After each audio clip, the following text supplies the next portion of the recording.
A supporter of Ukraine was on Twitter. Wait, do they follow me? Oh, they do follow me. Therefore, they're brilliant. And they were responding to some footage that leaked online from very early on in the war. So this is from 2022.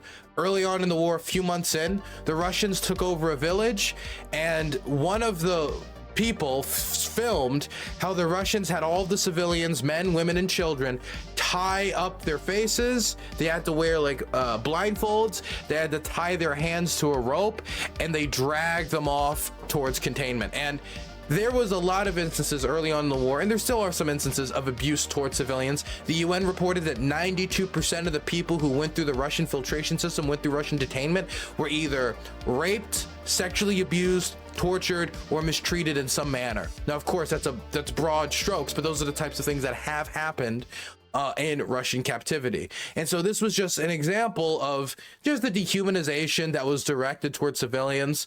That, I mean, I saw so many progressives, like they'll see like the Israeli army like treat civilians, like Palestinian civilians, poorly, and it gets called out really like strongly, but for whatever reason, maybe because it's just not in the press as much as it used to be, maybe there's historical reasons when it comes to the USSR and a certain extent Russophilia. For whatever reason, it didn't get as much call outs. I think a certain degree of it is just not as much media attention. But when this footage leaked, man, it angered so many Ukrainians. And one of my followers, apparently, I didn't know it was one of my followers, but one of my followers tweeted out in response to this, "It boggles the mind that in the West today, we have active advocates of slavery in the form of absolutely filthy individuals like Medea Benjamin," that's the head of Code Pink, "and Cornel West, and so on, let alone useful idiots calling for peace negotiations like Ana Kasparian." Now, I don't know if I would say advocates of slavery. I think like maybe like apologists for occupation, or people who are perfectly fine with occupation. I wouldn't say it like that. I also don't know if I use the word filthy individuals, but they are certainly upset with, I would assume when it comes to Medea Benjamin and Cornel West, the fact that both of them want to stop sending aid to Ukraine, aid that Ukraine desperately needs as the Russians take more cities, and we're getting reports of people being executed, and it's horrible stuff. And Ana Kasparian, when it comes to peace negotiations, I don't hear what she has to say on peace negotiations, so it would depend on what Ana specifically says. If Ana is against continuing to send aid, and she wants to negotiate from a position of weakness, then I think that's stupid, but I haven't heard what she believes, so I can't say. This is what she said in response. Now, what's important to note here is if you look at this person's account, they're Danish. This will become important later. "Great. You and your country should pay for it. U.S. taxpayers already shelled out $100 billion for this war and is planning on another $60 billion. What has your country contributed to this shit? How's that nice, robust social safety net treating you? Our people deserve the same." So I do want to say a few things here. First thing is, she's Danish.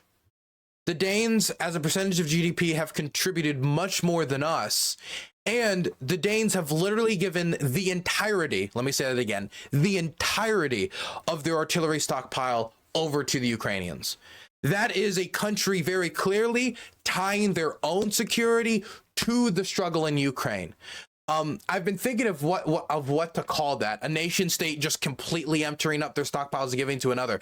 But it certainly shows Denmark, whose security situation will be very perilous if they directly get threatened because they no longer have artillery, seeming to say that this struggle is so important that they're willing to give up this capacity to give the Ukrainians just that much more of a fighting chance against the Russians.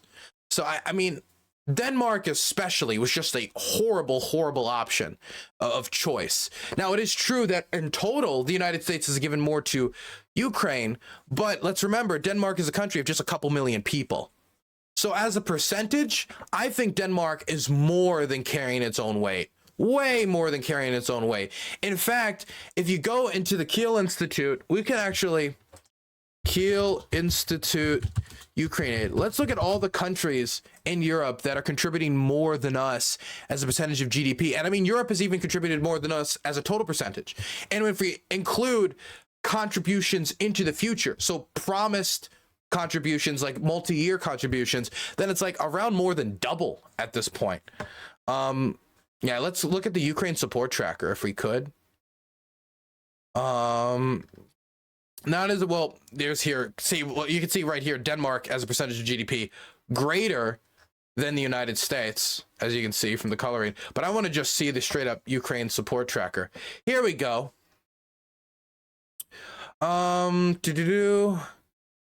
Government support to Ukraine by donor country GDP. Estonia's #1, then Denmark, then Lithuania, then Norway, Latvia, the Netherlands, Slovakia, Poland, Finland, Germany, Croatia, Bulgaria, Sweden, the Czech Republic, Belgium, Austria, Greece, Slovenia, Hungary, Italy, France, Romania, Portugal, Cyprus, the United Kingdom, Luxembourg, Malta, Ireland, Switzerland, Canada, and then the United States. Now, to be clear, a lot of these percentages include EU aid, so they're taking the percentage of EU aid that was from said country and its bilateral aid with the country and putting them together. But even if you only include bilateral aid, Estonia, Denmark, Lithuania, Norway, Latvia, the Netherlands, Slovakia, Poland, Finland, and I think maybe Germany and the United Kingdom are still all, and I think a few others, are still higher, even just on a bilateral level, than the United States as a total percentage of GDP. Now, if you just do type of assistance in billions, the EU alone has actually still contributed more to Ukraine. Now, something that we do better than all of the Europeans, which is crucial to supporting Ukraine, is that we're great at making bombs that blow people up. That is an American pastime in our defense industry. And so of our aid, we contribute the most by far when it comes to military aid. We've contributed some financial and we contribute some humanitarian, but military aid is the big thing. And when we talk about military aid and what we're sending over, a lot of it honestly is exaggerated when we talk about this, like this 100 billion number. A lot of the aid we're sending over, we're counting it at its original manufacturing cost. And if we count an M113 Vietnam era troop carrier at its original manufacturing cost when we're sending it over, that's not fair, because the cost of that has greatly gone down in the 30, 40, 50 years since it originally went into service and was going around the jungles fighting the Viet Cong. And so even the numbers that she's talking about here are slightly adjusted to, I think, make us look better. But again, that's not my main point here. I don't want to get into the itty bitty of like, I think this was valued incorrectly, because I feel like I'm getting lost in the grass here. Main point is unilaterally, if we talk about EU institutions and then we add bilateral aid, the EU is contributing much more than the United States. And there are some countries, actually no, quite a bunch of countries that are contributing more on a bilateral and multi-state basis than us on a GDP percentage level. But as an individual nation state, we have contributed the most only if we exclude EU institutions, the EU institutions. And again, some nations, if you're a nation state of 5 million people, you're not going to be able to meet or like match the United States.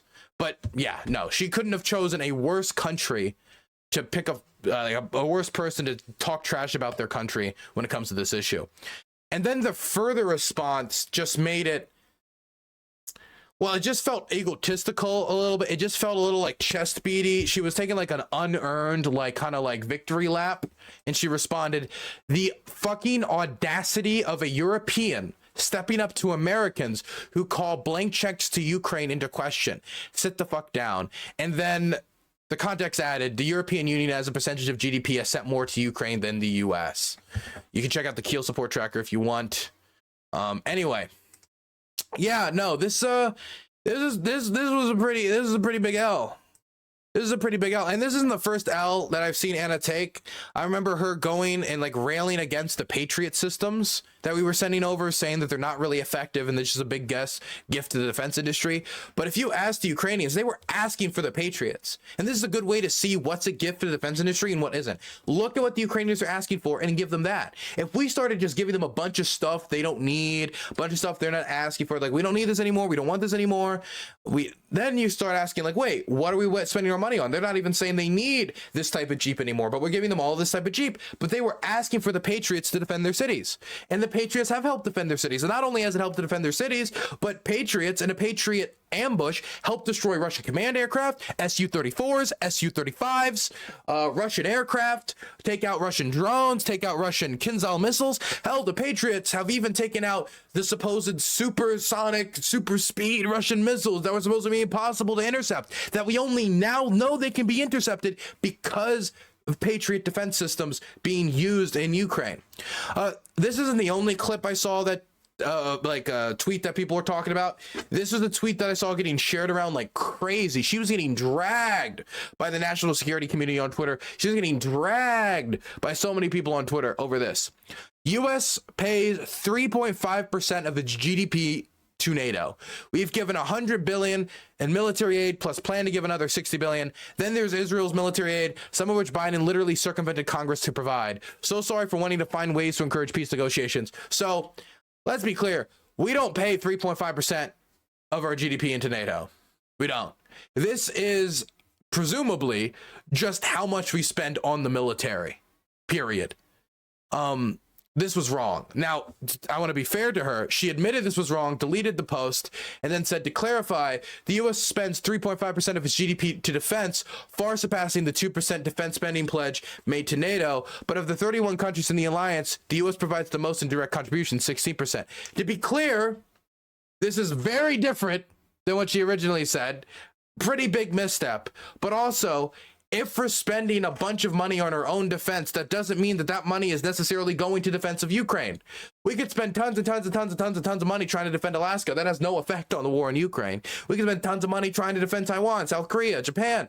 That doesn't have any effect on the war in Ukraine.